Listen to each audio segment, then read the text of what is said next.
Where do I even start with this one? I talk to a lot of people who move down here and who move out of the US and Canada. With every person, it's the same story. Things are just very messed up in both those countries. Or they seem very messed up in both those countries. And they talk about the politics and the division, the government, and the taxes, and the rules. And so there's this general sort of atmosphere, or this general sort of conclusion that there's something wrong in our society. People that I talk to seem to be more stressed out. They seem to be, there seems to be a level of concern and stress and anxiety and a whole bunch of, and depression and suicidal tendencies and all of these, call them mental health problems, that seem to be, but not seem to be, by the numbers, are growing in the US and Canada, in Western civilization.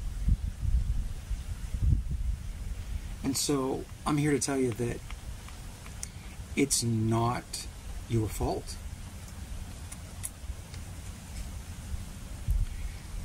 And that there is various ways to combat it and get a healthier life. And a lot of that has to do with media and information. And I say that, and in particular what I mean is what has happened to our world since the internet. Because when I grew up, and up until the late 90s, early 2000s, there was no internet. I had an understanding of life up to that point, and then I have an understanding of life beyond that point. And so in comparing the two, what I've seen, and also I'll give you sort of my perspective on what I've seen, as well as the perspectives that I have read about over the last 20 years of personal study into psychology, the formations of civilizations, what makes civilizations work, what makes culture work, what makes it doesn't work, that sort of thing. Everything from, you know, books on the formation of ideas, right up until one of the most recent ones I've read, which is called The Sane Society by Erich Fromm, and it was actually written in 1955. But he essentially predicted what's happening now in our society. But I'll try and put it in a framework that is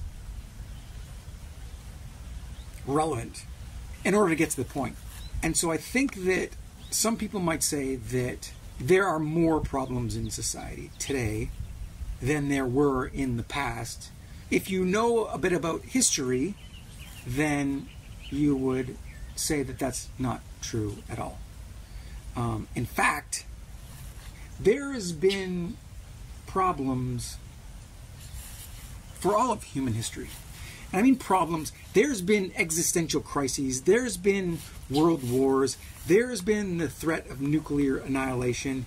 Even if you step back into your parents' age and into their parents' age or grandparents' age or great-grandparents' age, immediately when you step into history, you'll find that they had more problems.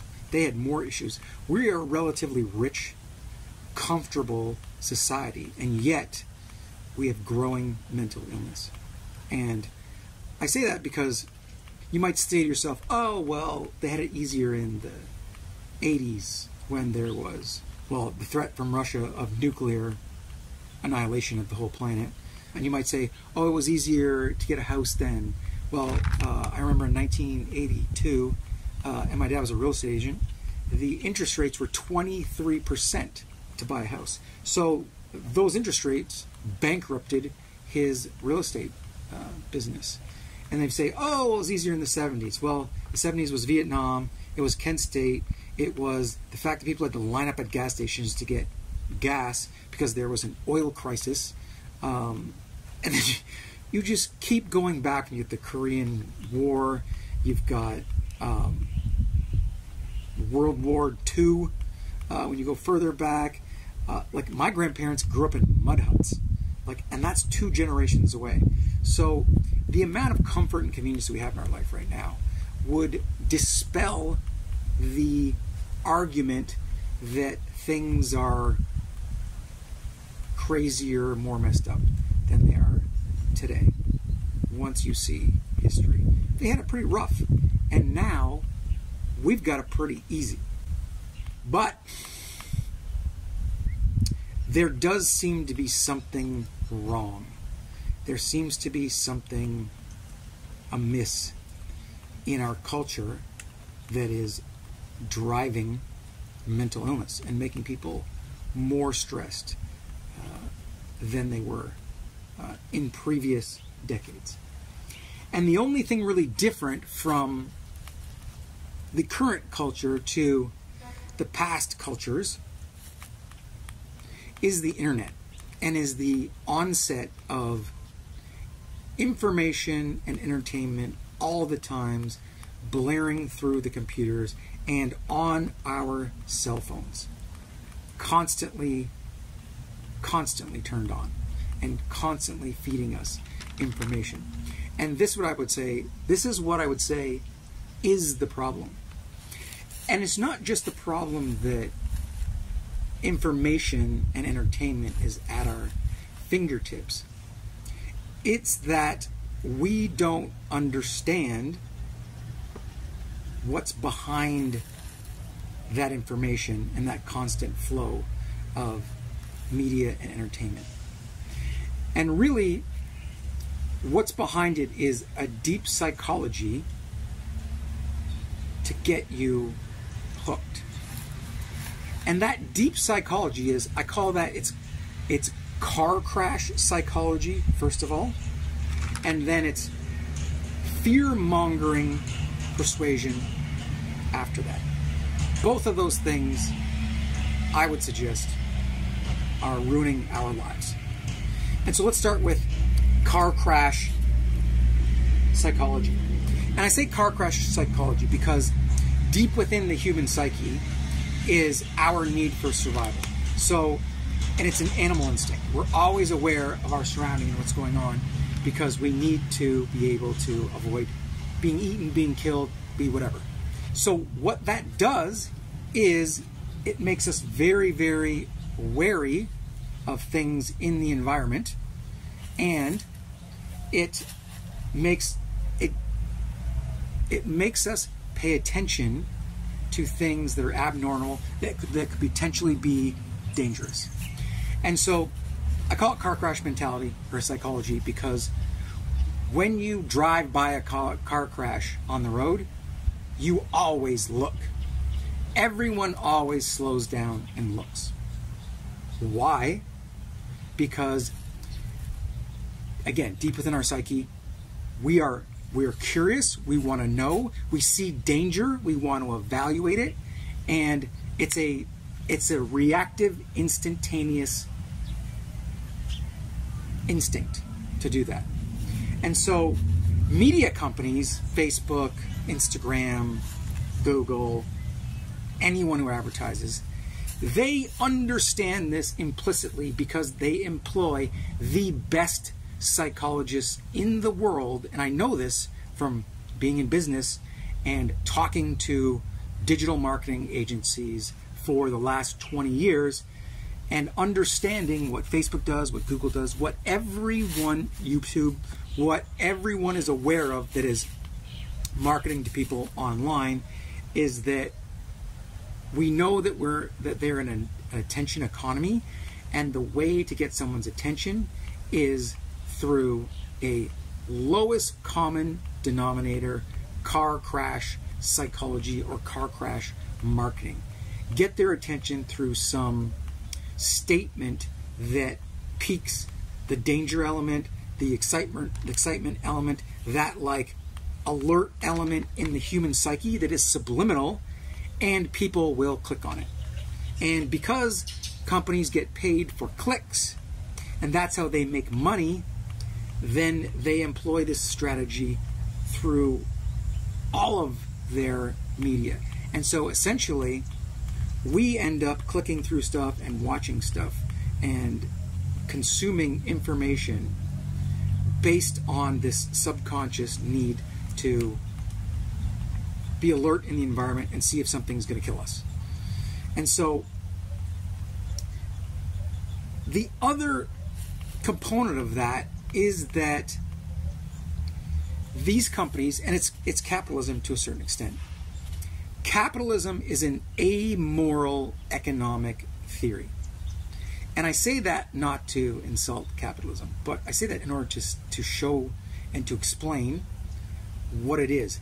There is no moral prerogative in capitalism, in the capitalist economic theory, to give you something that is good for you, to give you something that is healthy for you, to give you information that will in some way, shape, or form help you in your life.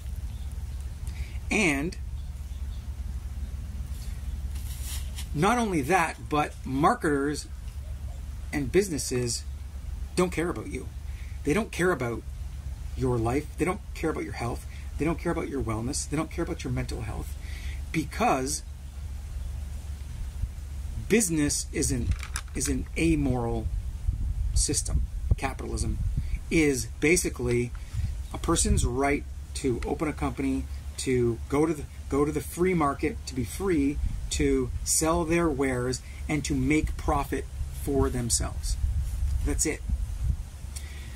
Now you might say, well, capitalism's been around for a long time, so why all of a sudden now, and why wouldn't it have destroyed society earlier? And that's because capitalism used to run right alongside something called Christianity, or you can call it Catholicism, or you can call it the belief in God. But the Christian moral system was paired with capitalism, and that's why it worked for the last, well, it worked to a certain extent for the last 100 or so, 200 years. And because people had morals, and they went to church, and they followed the Ten Commandments, or they followed the Bible, there was a certain level of, I shouldn't do things to harm others, I should do things that are good, I should do things that are good for my community, and that pervaded our society. That's over. That's done. We have crossed a low threshold where less than 30% of the population believes in God, believes in Christian values, believes in Catholic values, believes that we have a duty to be good to each other to create a better society. Now, we generally only think, me, me, me. What do I get? What do I get? And again, it's not necessarily your fault. It's not necessarily our fault. It's just what has happened. And so when you take off the moral constraints to capitalism, you get a system where it's pure business. And that pure business means that at the end of the day, now the phrase, it's just business, is passed around.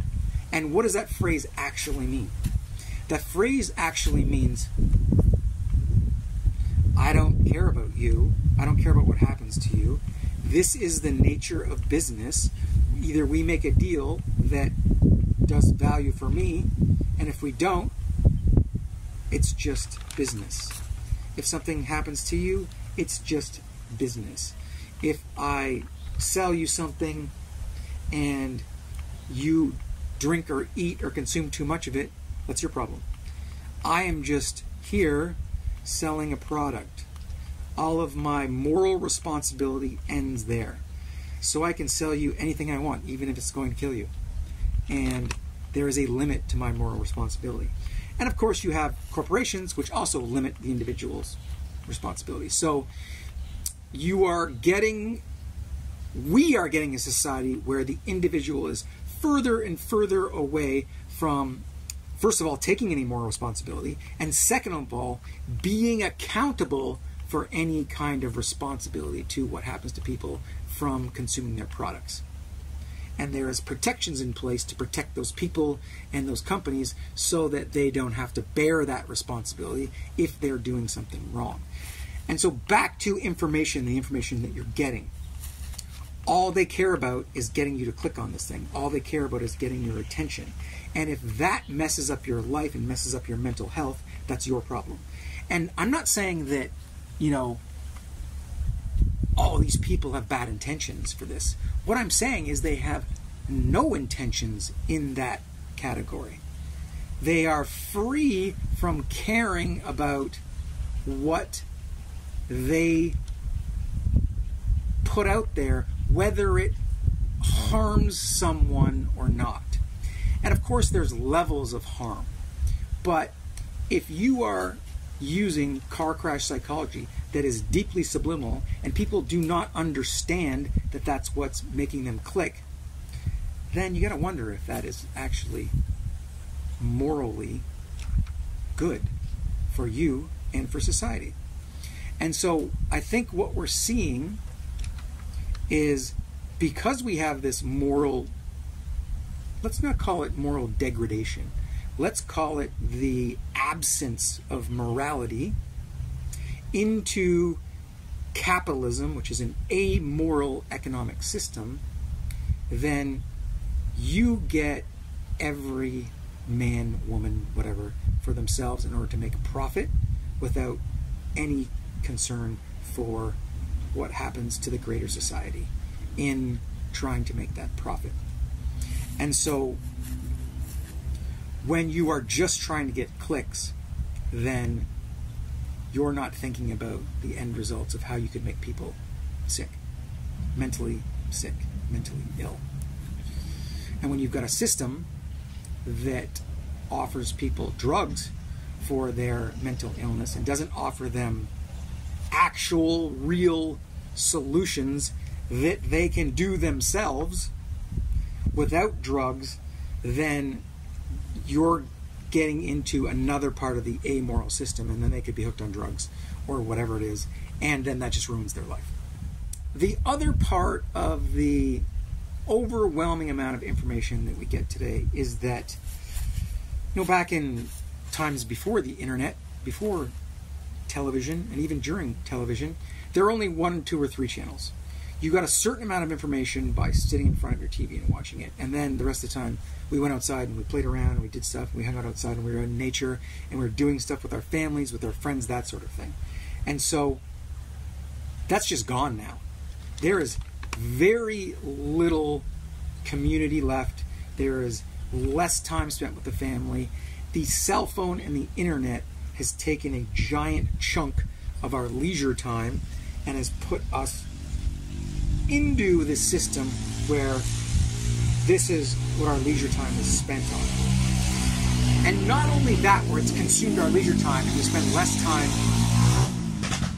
outside, in nature, with friends, with family, with community, but we also get all of the information from the entire world. And we then are given problems that we have no control over.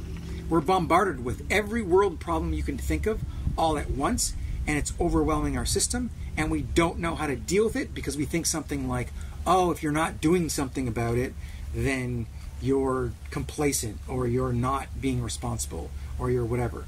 When you being able to go and stop Russia from invading Ukraine, or to stop Israel and Palestine problems, or to solve any kind of political issue on your own, and thinking that you can do that is ridiculous.